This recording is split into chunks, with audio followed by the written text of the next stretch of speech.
सादर प्रणाम श्रद्धालुओं।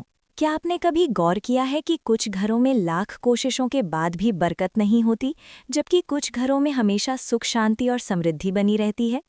आखिर इसके पीछे का असली रहस्य क्या है? आज हम आपको शास्त्रों में छिपे उस महारहस्य के बारे में बताने जा रहे हैं, जिसे हमारे पूर्वज अच्छी तरह जानते थे, पर हम आधुनिकता की दौड़ में उसे भूल गए।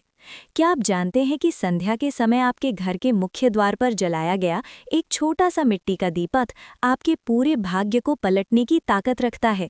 ये केवल एक परंपरा नहीं है, बल्कि साक्षात माता लक्ष्मी को अपने घर में आमंत्रित करने का एक गुप्त मार्ग है।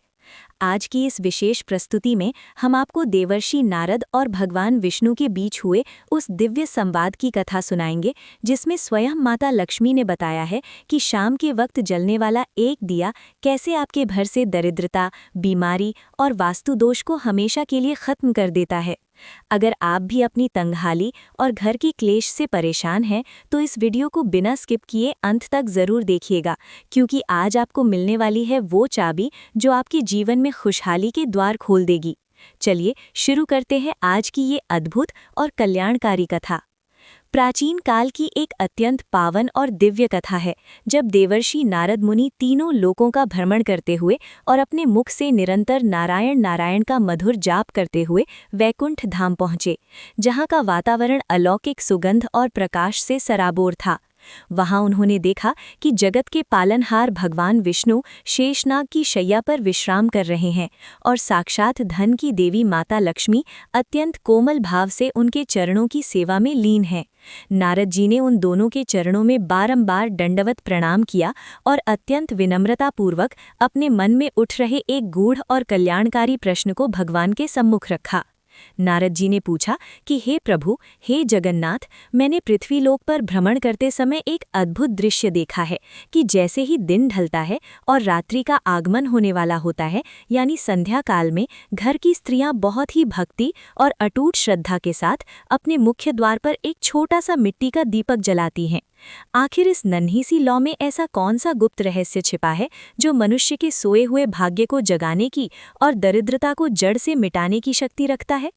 भगवान विष्णु ने अपनी मंद मुस्कान बिखेरी और नारद जी की ओर देखते हुए बोले कि हे देवर्षि, तुम्हारा ये प्रश्न समस्त मानव जाति के उद्धार के लिए है, क्योंकि संध्या का दीपक केवल अंधकार को मिटाने वाली एक भौतिक वस्तु नहीं है, बल्कि ये उस घर के लिए माता लक्ष्मी के साक्षात आगमन का एक दिव्य आमंत्रण और उस परिवार की सुरक्षा का एक अभेद्य अग्नि कवच है।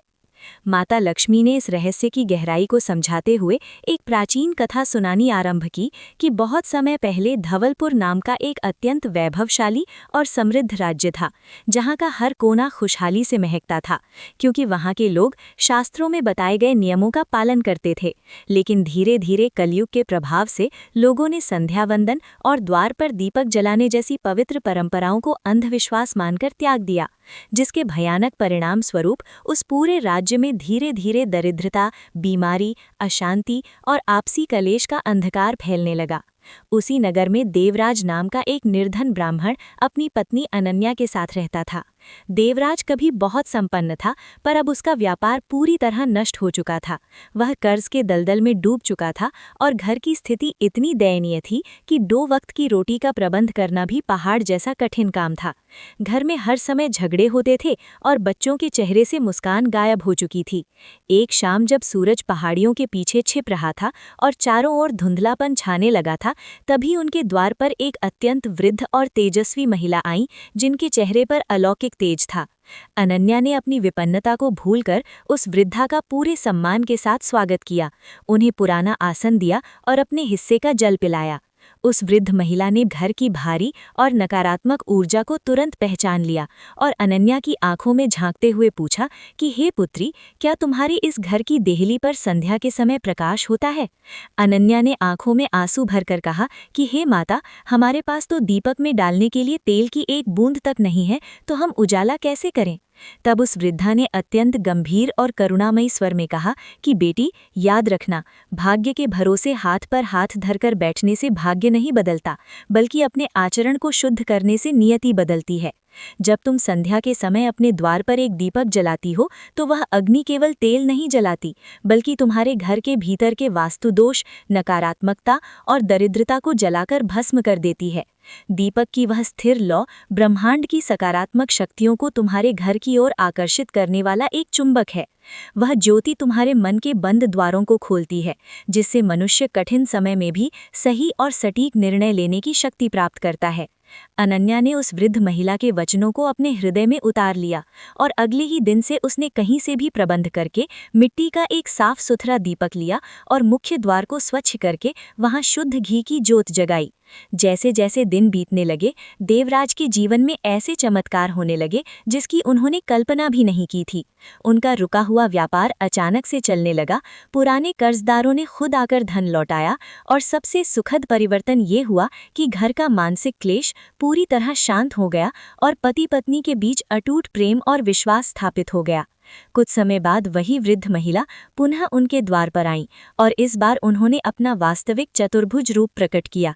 वे स्वयं धन और वैभव की अधिष्ठात्री देवी माता लक्ष्मी थीं।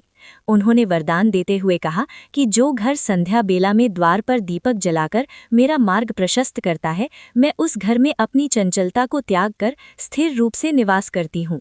भगवान विष्णु ने नारद जी को आगे ये भी बताया कि दीपक जलाने के शास्त्रों में कुछ अत्यंत विशिष्ट नियम हैं। जैसे मिट्टी का दीपक सर्वोपरि है, क्योंकि वह पृथ्वी तत्व का प्रतीक है और उसमें भरा गया गाय का शुद्ध घी देवताओं को अत्यंत तृप्त करता है। घी का दीपक जलाने से न केवल लक्ष्मी प्रसन्न होती हैं, बल्कि पितरों को भी मुक्ति का मार्ग मिलता है, जिससे घर के पितृ दोष समाप्त हो जाते हैं। यदि किसी कारणवश घी उपलब्ध न हो तो तिल के तेल का दीपक जलाना चाहिए, जो शनि की 7.5, राहु केतु के अशुभ प्रभाव और अन्य ग्रह दोषों को शांत करने की अद्भुत क्षमता रखता है। दीपक की लौ की दिशा का भी अपना एक विज्ञान है। लौ सदैव उत्तर दिशा की ओर होनी चाहिए, जो कुबेर की दिशा है और धन वृद्धि करती है, या फिर पूर्व दिशा की ओर होनी चाहिए, जो ज्ञान और आध्यात्मिक शांति का प्रतीक है। दक्षिण दिशा की ओर लौ केवल विशेष परिस्थितियों या पितृ कार्यों में ही रखी जाती है। संध्या का समय वह संधि काल होता है जब असुर शक्तियां, नकारात्मक तरंगे और बीमारियां फैलाने वाली सूक्ष्म ऊर्जाएं सबसे ज्यादा सक्रिय होती हैं। ऐसे में मुख्य द्वार पर जलता हुआ दीपक एक अभेद्य सुरक्षा चक्र यानी ऑरा की तरह काम करता है, जो किसी भी अलाबला या बुरी नजर को देहली के पार नहीं जाने देता। दीपक जलाते समय यदि शुभम करोति कल्याणम आरोग्यम धन संपदा जैसे मंत्रों का उच्चारण किया जाए तो वह स्थान सिद्ध हो जाता है। भगवान विष्णु ने नारद जी से अंत में कहा कि हे मुनिवर, दीपक की लौ भले ही छोटी हो, पर उसके पीछे की अटूट श्रद्धा और संकल्प की शक्ति हिमालय से भी विशाल होती है। जो मनुष्य इस छोटे से कार्य को अपनी दिनचर्या का हिस्सा बना लेता है, उसके जीवन से अज्ञान और दरिद्रता का अंधकार सदा सदा के लिए विदा हो जाता है। नारद मुनि इस परम दिव्य और गोपनीय ज्ञान को प्राप्त करके परमानंद में डूब गए और उन्होंने वीणा बजाते हुए ये प्रण लिया कि वे मृत्युलोक के प्रत्येक प्राणी को इस दीपक के रहस्य के बारे में बताएंगे, ताकि कलयुग के इस अंधकारमय समय में भी हर घर खुशहाली, आरोग्यता और दैवीय प्रकाश से जगमगाता रहे। तो मित्रों, आशा है कि माता लक्ष्मी और भगवान विष्णु की ये दिव्य कथा आपके जीवन में एक नया प्रकाश लेकर आएगी। स्मरण रखिएगा, संध्या के समय प्रज्वलित किया गया एक छोटा सा दीपक न केवल घर का अंधकार मिटाता है, बल्कि हमारे भाग्य के अवरुद्ध द्वारों को भी खोल देता है। यदि आज की ये आध्यात्मिक जानकारी कल्याणकारी लगी हो तो इस वीडियो को लाइक अवश्य करें और अपने मित्रों तथा परिजनों के साथ साझा करें, ताकि उनके घरों में भी सुख, शांति और समृद्धि का वास हो सके। ऐसी ही पौराणिक कथाओं और धर्म ज्ञान से जुड़ी जानकारियों के लिए हमारे चैनल को सब्सक्राइब करके बेल आइकन दबाना न भूलें। आपका एक छोटा सा सहयोग हमें और भी उत्तम सामग्री बनाने की प्रेरणा प्रदान करता है। माता लक्ष्मी की कृपा आप और आपके सपरिवार पर सदैव बनी रहे। आपसे पुनः भेंट होगी एक नई वीडियो में। तब तक के लिए जय माता लक्ष्मी। आपका बहुत बहुत धन्यवाद।